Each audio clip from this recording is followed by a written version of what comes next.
가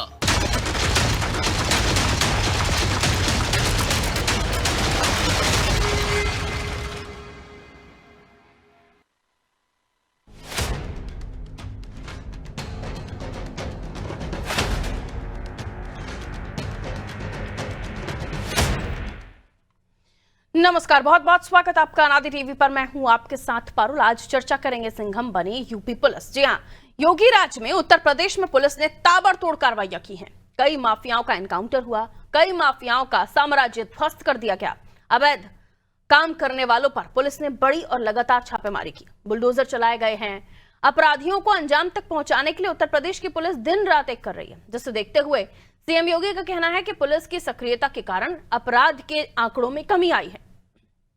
माफियाओं का हौसला पस्त हुआ है, अपराधियों के भीतर डर व्याप्त हो गया है, जनता का विश्वास जागा है। शनिवार को पुलिस मुख्यालय में आयोजित 2 दिवसीय पुलिस मंथन के दौरान मुख्यमंत्री योगी आदित्यनाथ ने पुलिस की कार्यप्रणाली की सराहना करते हुए पुलिसिंग में नई तकनीक के इस्तेमाल पर जोर दिया और कहा कि सरकार ने पुलिस को आधुनिक साधनों से सुसज्जित करने के लिए हर संभव प्रयास किए हैं। पुलिस का आधुनिकीकरण जारी है, इसके साथ साथ पुलिस बलों की संख्या बढ़ाई जा रही है। मंथन के दौरान साइबर क्राइम से लेकर तमाम पहलुओं पर पुलिस के अधिकारियों ने प्रेजेंटेशन दिया। मुख्यमंत्री ने सभी प्रेजेंटेशन ध्यान से देखे। पुलिस अधिकारियों का कहना था कि पहली बार किसी मुख्यमंत्री ने मंथन में इतनी रुचि दिखाई है। आपको बता दें, उत्तर प्रदेश में कानून और व्यवस्था हमेशा एक बड़ा चुनावी मुद्दा बनता है। मुख्यमंत्री योगी आदित्यनाथ अपनी छवि एक ऐसे नेता के रूप में प्रस्तुत कर रहे हैं जो कानून से खिलवाड़ करने वालों को किसी भी सूरत में बर्दाश्त नहीं करते और कानून का राज कायम करने की कोशिश करते हैं। क्या यूपी पुलिस की तत्परता से योगी आदित्यनाथ को चुनावी फायदा मिलेगा और यूपी में कानून व्यवस्था के हालात क्या हैं? आज यही जानने की हम कोशिश करते हैं। पहले कुछ प्रतिक्रियाएं हैं, वो आपको सुनवा देती हूँ, सुनिए। उत्तर प्रदेश की सरकार चाहे जितना दावा कर ले, अपनी पीठ थपथपा ले, परंतु जमीन पे जो स्थिति है वो बिल्कुल विपरीत है। जिस प्रकार से उत्तर प्रदेश में अपराध का बोलबाला है, आए दिन दलितों के खिलाफ जिस प्रकार से क्राइम हो रहे हैं और पुलिस सांकेतिक कार्रवाई जाति देखकर, धर्म देखकर जिस प्रकार से कार्रवाई करती है और न्याय देने लगती है, वो इस उत्तर प्रदेश के लिए, देश के संविधान के लिए, कानून व्यवस्था के लिए बहुत ही घातक है। मैं समझता हूं उत्तर प्रदेश जिस प्रकार से पुलिस स्टेट में तब्दील हो रहा है और आए दिन इस प्रकार की वीडियो सामने आती है जो इस बात को साबित करता है कि उत्तर प्रदेश में पुलिसिया राज है, वो इस देश के लिए, इस प्रदेश के कानून व्यवस्था के लिए बहुत ही घातक है। देखिए, जो ये स्मार्ट पुलिसिंग की बात है, ये समाजवादी पार्टी की सरकार में और आदरणीय अखिलेश जी के मुख्यमंत्रित्व काल में पूरा हुआ था। जिस सिग्नेचर बिल्डिंग में पुलिस बैठती है, वो शानदार बिल्डिंग आदरणीय अखिलेश जी ने बनाई थी और 10-90 का काम आदरणीय अखिलेश जी ने किया था। जिस तरीके से पुलिस को अच्छी गाड़ियां दी गई थी, वो आदरणीय अखिलेश जी ने दी थी। यूपी में जिस तरीके से पुलिस की स्मार्ट पुलिसिंग का काम हुआ था, वो पूरा काम 2027 में फिर से थाने स्तर पे किया जाएगा। भारतीय जनता पार्टी की सरकार में पुलिस में कोई काम नहीं हुआ था। यहाँ तक कि जिस बिल्डिंग में ये आयोजन हो रहा था और जिस बिल्डिंग में ये बातें कही जा रही थी स्मार्ट पुलिसिंग की, वो सब समाजवादी पार्टी और आदरणीय अखिलेश जी की मेहनत का नतीजा है।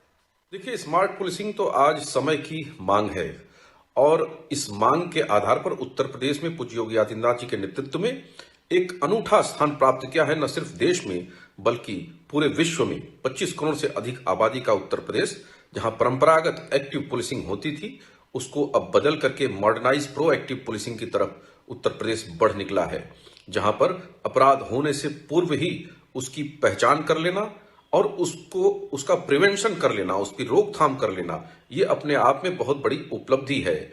उसके लिए तकनीक का इस्तेमाल, डेटाबेस का इस्तेमाल, AI आर्टिफिशियल इंटेलिजेंस का इस्तेमाल, यक्ष ऐप जैसे ऐप का निर्माण, सभी 75 जिलों में महिला थाना, साइबर थाने का निर्माण और साथ ही साथ पुलिस मंथन के माध्यम से समय समय पर पुलिस को कैसे मॉडर्नाइज किया जाए, जनता के साथ फ्रेंडली कैसे बनाया जाए, ये सब वो विषय हैं जिसने उत्तर प्रदेश पुलिस को देश में सर्वोच्च स्थान पर पहुंचाने में महत्वपूर्ण भूमिका निभाई है। तो बीजेपी का कहना है कि उन्होंने अब मॉडर्नाइज प्रोएक्टिव पुलिसिंग खड़ी कर दी है और प्रिवेंशन, रोकथाम, टेक्निक, यक्ष ऐप, ये सारी चीजें वो बता रहे हैं उनकी उपलब्धियां हैं और क्राइम रिपोर्ट्स हो रहे हैं, सुरक्षित माहौल है, साइबर अपराध पर कंट्रोल हुआ है, अपराध होने से पहले उसे कंट्रोल किया जा रहा है। ये तमाम जो दावे बीजेपी है उनकी तरफ से किए जा रहे हैं, लेकिन विपक्ष का अपना एक कहना है। हालांकि विपक्ष की तरफ से हम सपा को सुन रहे थे, उनका कहना अखिलेश जी के कार्यकाल के बनाई हुई जो बिल्डिंग थी, सिग्नेचर बिल्डिंग, उसी में ये बैठक हो रही थी। बहुत सालों से हमारे देश में बहुत कुछ पहले से ही बना हुआ है, सरकारें आती हैं चली जाती हैं, काम उन्हीं बिल्डिंगों में होते हैं। खैर, इससे 090 यहाँ समाजवादी पार्टी ने ही शुरू किया था और उसके बाद बहुत सारे इनोवेटिव चीजें हुई, इनिशिएटिव हुए हैं, लेकिन अपराध में कितनी कमी आई है और अपराध कम करने के लिए जो तरीके अपनाए जा रहे हैं वो कितने सही है, गलत है, आइए समझने की कोशिश करूंगे। हमारे साथ मेहमान जुड़ गए हैं, आइए आपका परिचय करा देती हूँ। हमारे साथ समाजवादी पार्टी से विवेक पांडे जी जुड़ रहे हैं, उसके बाद बाकी मेहमान जैसे ही जुड़ते जाएंगे। विवेक श्रीवास्तव जी भारतीय जनता पार्टी से भी हमारे साथ जुड़े हुए हैं। विवेक जी बहुत बहुत वेलकम करती हूँ आपका। समाजवादी पार्टी से विवेक पांडे जी हमारे साथ जुड़े हैं, आपका भी वेलकम करती हूँ। सबसे पहले विवेक जी, आप किन पैमानों पर आप आकलन कर रहे हैं कि सुरक्षा व्यवस्था और कानून व्यवस्था सब कुछ दुरुस्त हो गया है? क्योंकि समाजवादी पार्टी का तो अपना आकलन है कि उनकी तरफ से ये सब किया गया था और अखिलेश जी के कार्यकाल में 1090 और उसके अलावा सिग्नेचर बिल्डिंग, जहां पर पुलिस की आज जो मुख्यालय वहां पर मीटिंग हो रही थी, मुख्यमंत्री योगी आदित्यनाथ भी थे। जी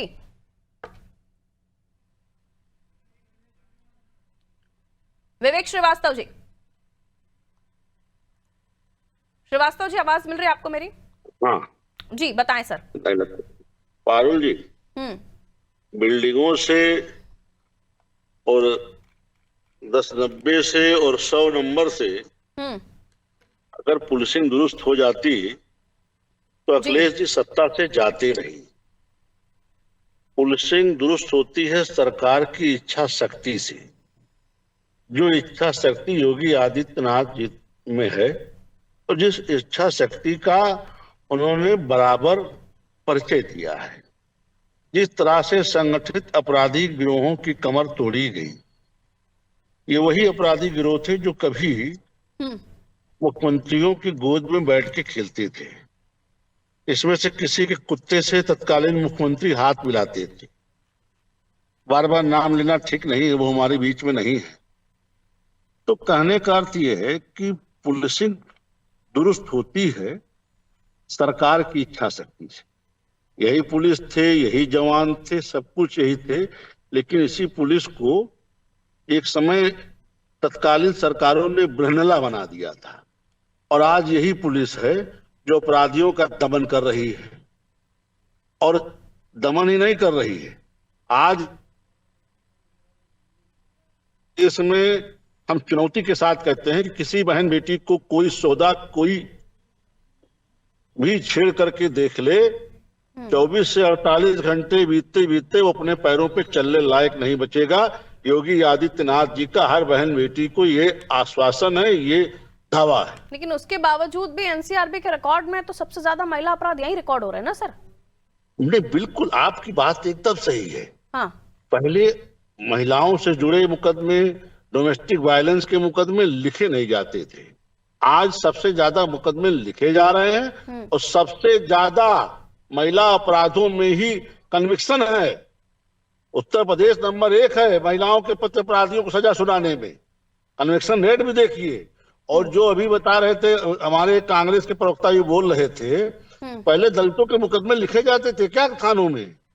आज किसी भी दलित भाई के साथ कोई अपराध करके देख ले, मुकदमा लिखा जाएगा और गिरफ्तारी से बचने में लोगों को छींके आ जाएगी। आप लोग रोल मॉडल कह रहे हैं उत्तर प्रदेश की कानून व्यवस्था को। रोल मॉडल का मतलब क्या आप लोग डिसाइड करके बैठे हैं कि पहले कार्रवाई करते हैं, क्योंकि बुलडोजर तो पहले पहुंच जाता है, सजाएं तो मिल जाती हैं, लेकिन बाद में मुकदमे चलते हैं, कार्रवाई होती है, तो इस पर भी थोड़ा सा ऐतराज है। देखिए पारुल जी, बुलडोजर पहले नहीं चलता। बुलडोजर जब भी चलता किसी न किसी धारा में चलता है। जब बुलडोजर चलेगा या तो अवैध अतिक्रमण पे चलता है या गैंगस्टर एक्ट की धारा 4 में चलता है। इसमें डीएमए सर्टिफिकेट देता है कि उक्त संपत्ति अपराध द्वारा अर्जित धन से बनाई गई है, तब बुलडोजर चलता है। बुलडोजर का पहिया बिना कानून आपके सरकार के ऊपर, आपके सरकार की कानून व्यवस्था के ऊपर कि पुलिसिंग सेलेक्टिव है, अपराध और जाति का भी आरोप लगी रहा है कि जाति देखकर कार्रवाई होती है। पारुल जी, जो लोग अपराधियों की जाति देखते हैं उनको इसकी आदत है। हम अपराधियों में अपराध देखते हैं, अपराधियों की हम जाति नहीं देखते। तमाम पार्टियों के प्रवक्ता कहते इतना यादव मारे गए, इतना ब्राह्मण मारे गए, इतना मुस्लिम मारे गए। हम अपराधियों की जात देख के बात नहीं करते। अपराधी है, अगर समाज के लिए वो नासूर है तो उसको साफ होना चाहिए। ठीक है। और अगर कुछ दंड से सुधर सकता है तो उसको दंड देकर के सुधारने की भी कोशिश की जाती है। ठीक है। कांग्रेस से भी हमारे साथ मेहमान जुड़ गए हैं, इंजीनियर शैलेंद्र ध्रुव जी। शैलेंद्र जी, बहुत बहुत स्वागत करती हूँ आपका अनादि टीवी पर। मैं लौटूंगी, अभी विवेक जी के पास में जा रही हूँ। पांडे जी, क्या कहना चाहेंगे आप? जी, बहुत बहुत धन्यवाद आपको, जो है एक महत्वपूर्ण विषय पे आपने मुझे अवसर दिया। मैं लौट रही हूँ आपके पास शैलेंद्र जी। विवेक पांडे जी जुड़े हुए हैं।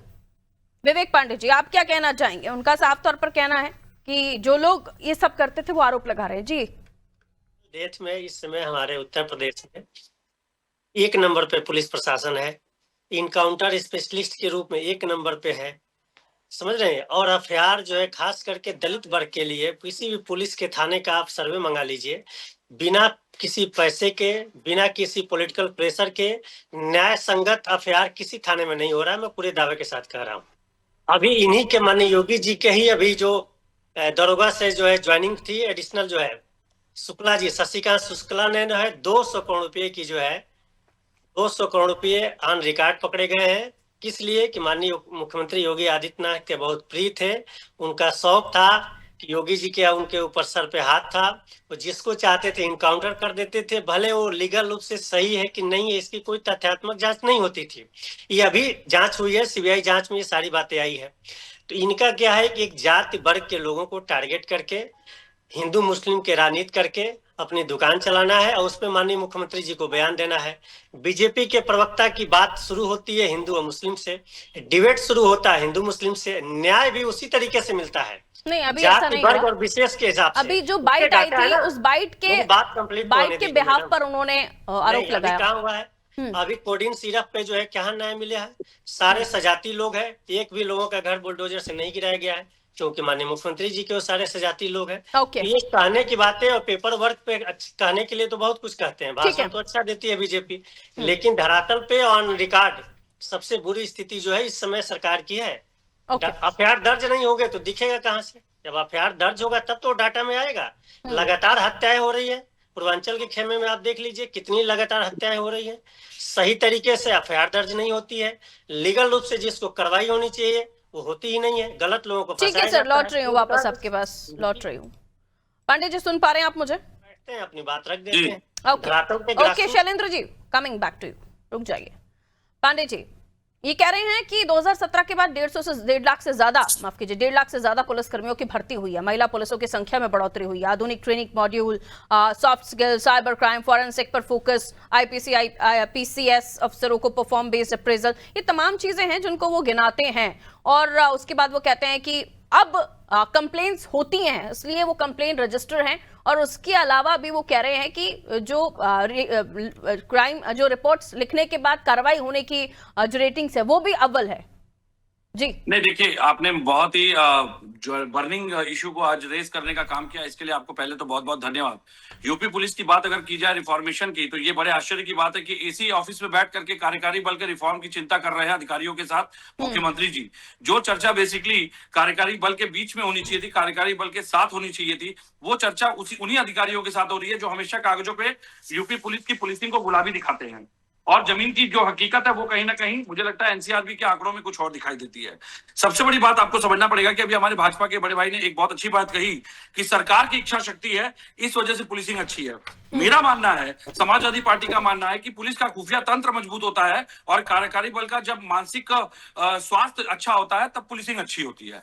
यहाँ पे विभेद है। आप पुलिसिंग को राजनीतिक दृष्टि से देखते हैं, हम पुलिस को सामाजिक और सोशल पुलिसिंग के नजरिए से देखते हैं, जो कि सबसे महत्वपूर्ण विषय है, और यहीं पे उद्देश्य का विभेद आ जाता है। सबसे बड़ी बात आपको समझनी पड़ेगी, उत्तर प्रदेश पुलिस में पूरे जितने भी दरोगा से लेकर सिपाही तक का जितना भी कैडर है, 3.4 लाख के आसपास की फोर्स है, जिसमें 1.25 लाख के आसपास महिला सिपाहियों की संख्या है।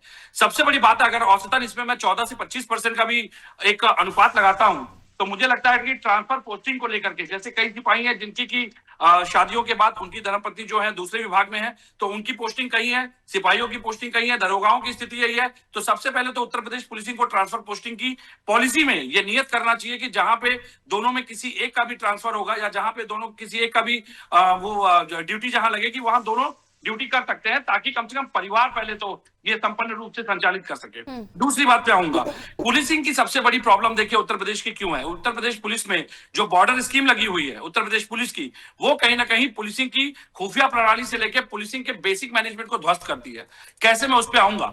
देखिए, सबसे बड़ी बात आप समझिए, आपने उठा करके किसी गाजियाबाद के बच्चे को भेज दिया जौनपुर भेज दिया। अब उसको ना तो भाषा का समीकरण पता है, ना क्षेत्रीय समीकरण पता है, ना वहां के आपराधिक राजनीतिक समीकरण पता है, ना भौगोलिक क्षेत्र का ज्ञान है, ना उसका खुफिया तंत्र मजबूत है।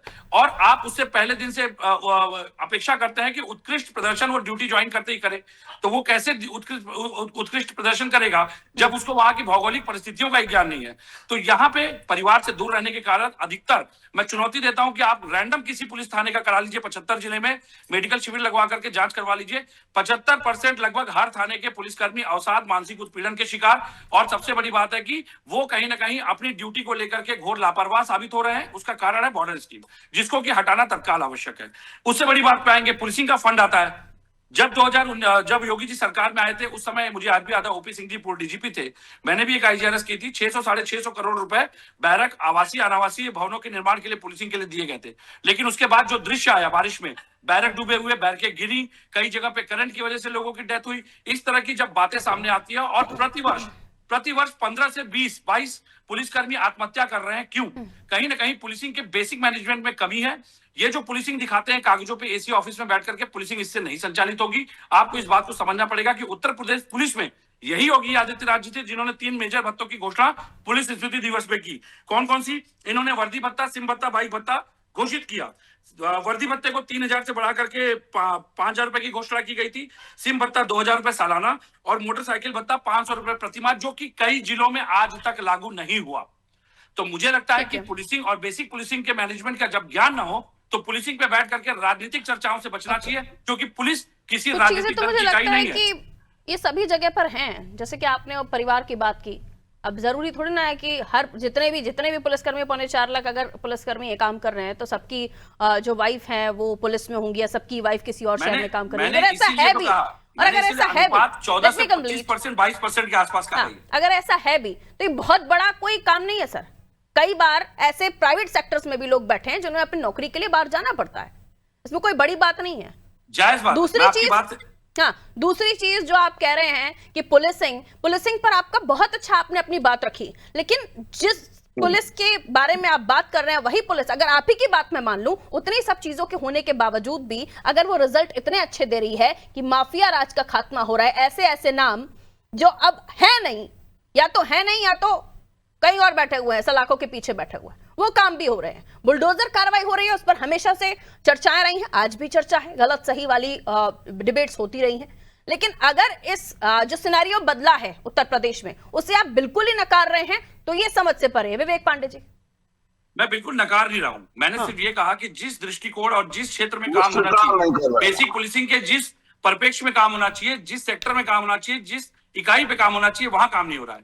आप अधिकारियों को प्रोन्नति देकर के, अधिकारियों को प्रशस्ति पत्र देकर के बेसिक पुलिसिंग को सही दुरुस्त नहीं कर सकते। समाज में वो पुलिसिंग हमारे काम आती है जो कि दरोगा से लेकर के निचले स्तर की इकाई है।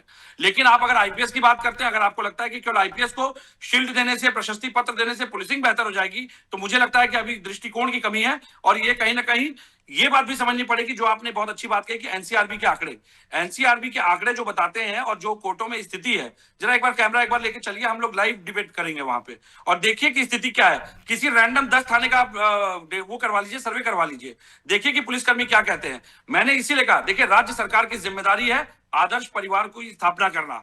अगर मूल जो आपके डॉक्ट्रिन ऑफ स्टेट का मूल आपका उद्देश्य ही है, जब आप उसी से भटक जाएंगे, जो व्यवस्था आप दे सकते हैं अगर आप उसको भी नहीं देना चाहते, बस इसलिए कि प्राइवेट सेक्टर में ऐसा होता है, तो प्राइवेट सेक्टर और सरकारी सेक्टर का अंतर क्या रह गया? जो पुलिसिंग में है, जो पुलिसिंग के उद्देश्य हैं, वो प्राइवेट सेक्टर के उद्देश्य नहीं होते मैम। और सबसे बड़ी बात है, हमारा उद्देश्य होता है सरकारों का आदर्श परिवारों को स्थापित करना, ताकि आदर्श कंपैरिजन नहीं किया मैंने ये बताया आपको, मैं भी कंपैरिजन, मैं आपके ऊपर क्रिटिसाइज नहीं, मैं अपनी बात रख रहा हूं। पुलिस की वर्दी पहनने के बाद वो शख्स बहुत रिस्पॉन्सिबल हो जाता है, उसको फिर आप आम इंसानों में मत तोलिए।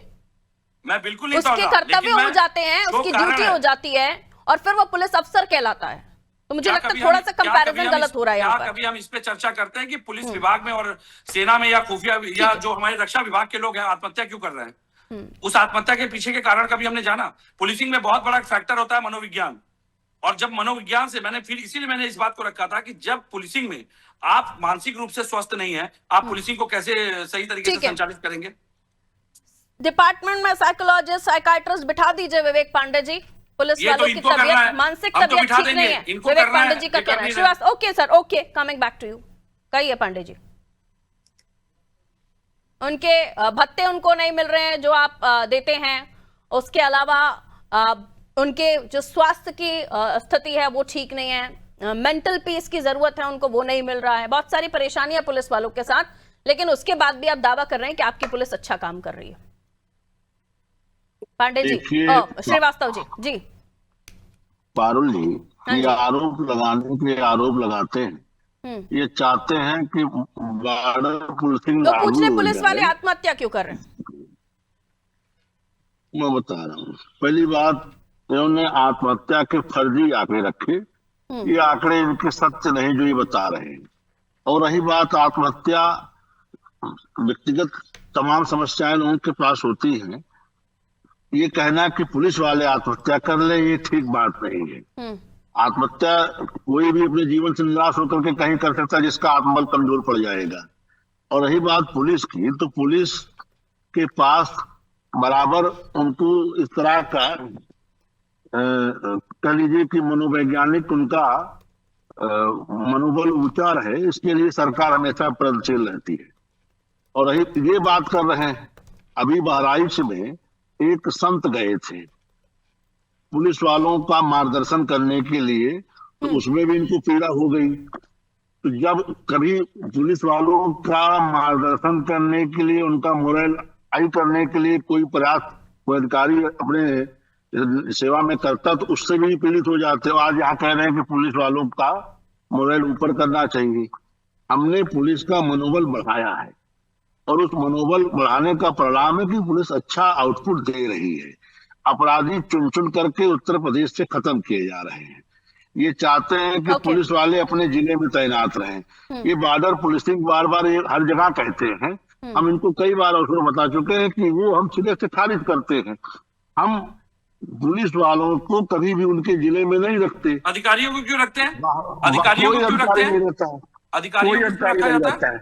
अधिकारियों को क्यों रखा जाता है? कोई अधिकारी अपना होम डिस्ट्रिक्ट नहीं पाता। मिर्जापुर का पता कर लीजिए, मिर्जापुर कप्तान का ही पता कर लीजिए। अरे आप पता कर लो। Okay, let me clear one thing. Pandey ji, आपने पुलिसिंग और पुलिस की हेल्थ, उन पुलिस वालों की हेल्थ, उनके साथ क्या क्या हो रहा है, इन सब चीजों पर अपनी पूरी बात रखी, लेकिन मैं व्यवस्था, कानून व्यवस्था क्या है, कानून व्यवस्था किस तरह से संभाली जा रही है, मेरा फोकस वहां पर है। तो वो आपने बात रख दी, मैंने उस पर टोका नहीं। लेकिन अब आ जाइए कि आपके राज्य में, आपके शासनकाल में पुलिस किस तरीके से काम करती थी, क्या कानून व्यवस्था होती थी, क्या क्राइम रिकॉर्ड होते थे, और अभी क्या है। अब मैं लौट रही हूं क्योंकि टाइम मेरे पास कम है। शैलेंद्र जी वेट कर रहे हैं। जी शैलेंद्र जी, कहिए। पुलिस विभाग की स्थिति यह है मैडम कि लोगों को थाने में सही तरीके से एफआईआर दर्ज नहीं हो रही है, तो डाटा में दिख रहा है तो एनसीआरबी का आंकड़ा बता रहा है, रिपोर्ट दर्ज हो रही है। मैं डाटा पे ही बात कर रहा हूँ, क्योंकि ये डाटा ऐसा है जो सरकार बार बार इस चीज को छिपाने का प्रयास करती है। अभी भाई साहब ने कहा, सपा के प्रवक्ता ने, मैं खुद कह रहा हूँ कि आप थाने का एक स्थलीय ऐसा टीम गठित करिए, मौके पर निरीक्षण कराइए। हमेशा थाने में 2-4 लोग ऐसे पाए जाएंगे जो हफ्तों से 10 दिनों से लगातार थाने का भ्रमण कर रहे हैं, उनके साथ न्याय नहीं मिला, उनका एफआईआर दर्ज नहीं होती है। पुलिस उनको जाते हैं वहां पे गुमराह करके, डरा धमका के भेज दिया जाता है। तो जो डाटा है प्रशासन के पास, सरकार के पास, वो दर्ज ही नहीं होगा, क्योंकि भाई जब डाटा दर्ज होगा तब तो पता चलेगा कि एफआईआर कितने दर्ज हो रहे हैं। लगभग हर थानों की स्थिति यही है। अभी आपने देखा होगा कि हाई कोर्ट से आदेश हुआ है, ठीक है, अभी हमारे जनपद बलिया में पूरा थाना सस्पेंड हुआ है, गलत तरीके से एफआईआर दर्ज की गई थी, वो व्यक्ति कहीं तो और जो गलत कर रहे हैं तो कार्रवाई भी भोग रहे हैं। अरे तो ये तो हाई कोर्ट ने किया ना, पुलिस प्रशासन ने तो अन्याय किया ना जनता के साथ। ओनली 10 सेकेंड्स पांडे जी अपनी बात कह लीजिए, फिर मुझे इजाजत लेनी होगी। 10 सेकेंड्स में अपनी बात कहिए पांडे जी। बाद में न्यायपालिका से मिला, ऐसे अनेकों डाटा है, न्यायपालिका के डाटा है। Okay 10 seconds only. Vivek Pandey ji, एक लाइन में अपनी बात कहिए। द्वारा न्याय नहीं मिला। ओके शैलेंद्र जी, काम डाउन।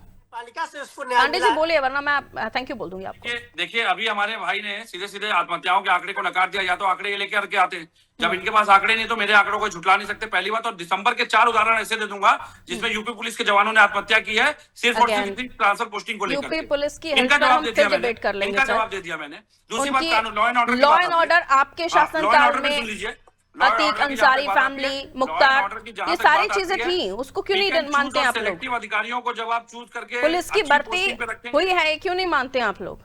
कुछ चीजें जो वही मैंने कहा, जो मैं अभी पुलिस की हेल्थ पर मेरी डिबेट है ही नहीं, पुलिस की पर्सनल प्रॉब्लम्स पर मेरी डिबेट है ही नहीं, लेकिन उन चीजों को आप गिना रहे हैं तो मैं उसे इनकार नहीं कर रही हूं, मैं उस पर सवाल को कहीं और नहीं लेके जा रही, मैंने उस पर भी बात की। लेकिन कानून व्यवस्था दुरुस्त हुई है, इसको मानने में मुझे लगता है किसी को गुरेज नहीं करना चाहिए। कुछ चीजें हो सकती हैं, क्योंकि हमेशा 100% चीजें ठीक नहीं होती ना। बहुत बहुत शुक्रिया। सिंघम बनी यूपी पुलिस, संसाधनों से लैस, फोर्स बढ़ा दी गई है, महिला पुलिसकर्मी तैनात कर दिए गए कई जगहों पर। तो हम ये भी देखते हैं कि सिविल ड्रेस में भी महिला पुलिसकर्मियों को तैनात किया जाता है ताकि जो अपराधी हैं उनको सीधे तौर पर पकड़ा जा सके। कई सारे इनिशिएटिव्स भी हैं, मुख्यमंत्री खुद इंटरेस्ट लेते हैं इन सब चीजों में और बहुत ही अच्छे से सुनते हैं इन मीटिंग्स को। खुद अधिकारी ये कहते हैं कि ये पहली बार हुआ है जब कोई सीएम इतने इंटरेस्ट लेकर पूरी प्रेजेंटेशन को देख रहा है, सुन रहा है, समझ रहा है। तो कुछ जो चीजें हो रही हैं उसे आप नकार नहीं सकते, जो चीजें घट रही हैं वो भी सबके सामने है, उन चीजों को भी दुरुस्त किया जा रहा है।